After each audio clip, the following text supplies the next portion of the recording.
Question 21 और 22 देखते हैं बेटा।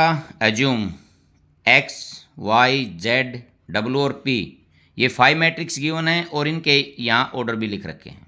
ठीक है, मेरे को इसमें करेक्ट आंसर चूज करना है। जो 21 है इसमें देखते हैं बेटा, P Y plus W Y will be defined as, हमारे को ये बताना है इनमें से कौन सा इनका ऑर्डर होगा। अब पहले मैं पी के लिखता हूँ और वाई के लिखता हूँ, उनकी मल्टीप्लिकेशन के बाद क्या होता है उसको लिखता हूँ। इसी प्रकार डब्ल्यू के और वाई का करूँगा। देखो बेटा, क्वेश्चन 21 सॉरी बाय मिस्टेक निकल गया बेटा। पहले मैं पी से शुरू करता हूँ। Order of matrix P is, या इक्वल टू लिख देते हैं बेटा। जो पी के हैं वो है पी इंटू के। ठीक है, पी की मल्टीप्लिकेशन किसके साथ हो रही है? वाई के साथ। तो order of matrix Y is 3 into K. देखो बेटा, पी वाई की जो मल्टीप्लिकेशन होगी, number of column of P is equal to number of row of Y equal होना चाहिए, तब होगा। तो number of columns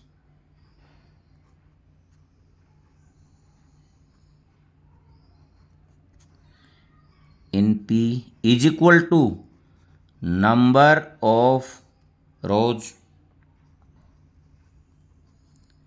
in Y. ठीक है, तो यहां से बेटा मेरे को देखो क्या मिल गया, ये नंबर ऑफ कॉलम है, ये नंबर ऑफ रो है। तो यहां से मेरे को मिल गया k इज इक्वल टू 3। ठीक है, और जो मल्टीप्लिकेशन के बाद पी वाई इकट्ठा होगा उसका ऑर्डर क्या होगा? नंबर ऑफ रोज उसमें कितने होंगी? पी, और कॉलम कितने होंगे? के।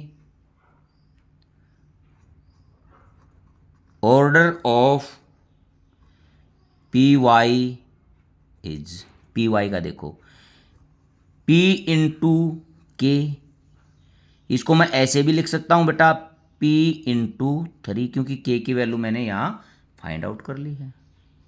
ठीक है, फर्स्ट का हो गया। अब सेकंड में डब्लू और वाई है, पहले अब देखता हूं। Order of matrix W, W का ऑर्डर देखते हैं बेटा। ये है बेटा n इंटू 3। ठीक है, डब्लू के बाद y का ऑर्डर ऑफ मैट्रिक्स y का मैंने ऊपर किया था 3 इंटू के का हमारे को पता है कि ये कितना है, के 3 है। अब देखो बेटा, इनकी मल्टीप्लिकेशन के लिए क्या जरूरी है? डब्लू की जो कॉलम है और इसकी रो है। ठीक है, नंबर ऑफ कॉलम्स ऑफ, या इन डब्लू बराबर है number of rows in Y. ठीक है बेटा, ये इक्वल हैं इसीलिए तो ये यहाँ मल्टीप्लिकेशन हो रही है। तो यहाँ से देखता हूँ मैं बेटा दोनों की कितनी है? 3 है। अब ऑर्डर देखता हूँ मैं इसका डब्लू वाई का। ऑर्डर ऑफ डब्लू वाई का जो ऑर्डर है वो हमारा कितना होगा? देखो n इंटू के। बेटा मैं इसको ऐसे भी लिख सकता हूँ n इंटू 3, क्योंकि k की वैल्यू मैंने ऊपर फाइंड आउट कर ली है, k इज इक्वल टू 3। अब मैं इनको सम करता हूँ। देख बेटा ये कब ऐड होंगे, ये वाला और ये ऐड कब होंगे, जब इन दोनों के ऑर्डर सेम होंगे तभी तो ऐड होंगे। यदि ऑर्डर अलग अलग हैं तो ये बिल्कुल भी नहीं ऐड होंगे। देखो यहाँ से मैं देखता हूँ, इसका मतलब रोज तो कॉलम तो मिल रही हैं, रोज पी किसके इक्वल है, एन के इक्वल है। यदि ये इक्वल नहीं होंगे तो ये ऐड नहीं होंगे। कंडीशन ऑफ एडिशन, ऑर्डर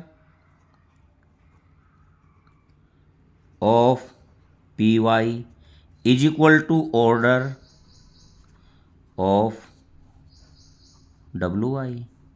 ठीक है बेटा, जब ये तो कह रहे हैं तभी ऐड होंगे जब इनके ऑर्डर इक्वल होंगे। इसका मतलब मैं यहां से ये कह सकता हूं बेटा P is equal to N, ये मेरे को मिल गया। क्योंकि देखो रो ये है, कॉलम पहले इक्वल थी तो ये मेरे को यहाँ से मिल गया है।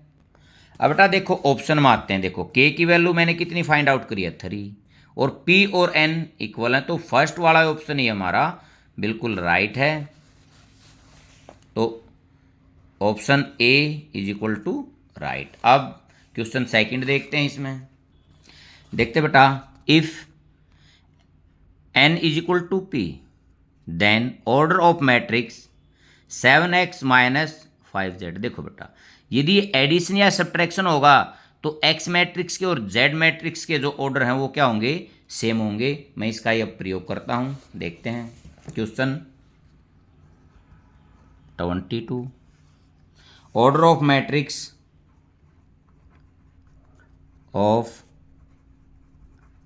मैट्रिक्स x कितना है,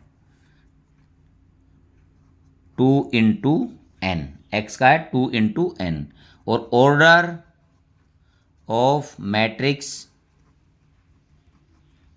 y या ना बेटा z है, इसमें z कितना है, z का z है थर्ड नंबर पे, ये है 2 into P. According to condition of subtraction, order of matrix x is equal to order of matrix z। ठीक है बेटा, अब यहाँ से मैं देखता हूँ बेटा, देखो इससे मेरे को क्या मिल रहा है, रो तो दोनों सेम थी, कॉलम ये पहले इक्वल बता रखे हैं, तो यहाँ से तो मेरे को ये मिला है n is equal to P.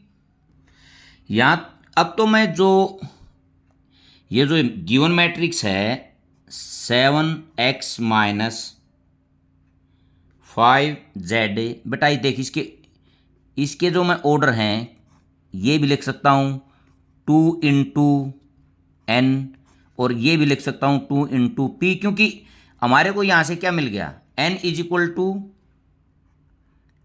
To P मिल गया, और ये पहले दे भी रखा है। तो मैं ऐसे भी लिख सकता हूँ, इसको ऐसे भी लिख सकता हूँ, वैल्यू तो p की और n की हम मैं फाइंड आउट नहीं कर सकता, तो ये दोनों हैं, ये भी राइट है और हमारा ये भी राइट है जो इसमें दिया हुआ होगा। देखो बेटा ये तो हो नहीं सकता, क्योंकि बात जो रो है, इसकी रो तो कितनी है, 2 है, बात है कॉलम के ऊपर, तो इसका जो बी ऑप्शन है ये इसका राइट आंसर है।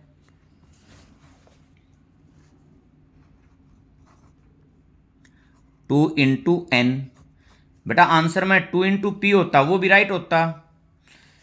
आपको ये मेरी वीडियो अच्छी लगी हो तो बेटा चैनल को सब्सक्राइब करना और वीडियो को लाइक करना। Thank you.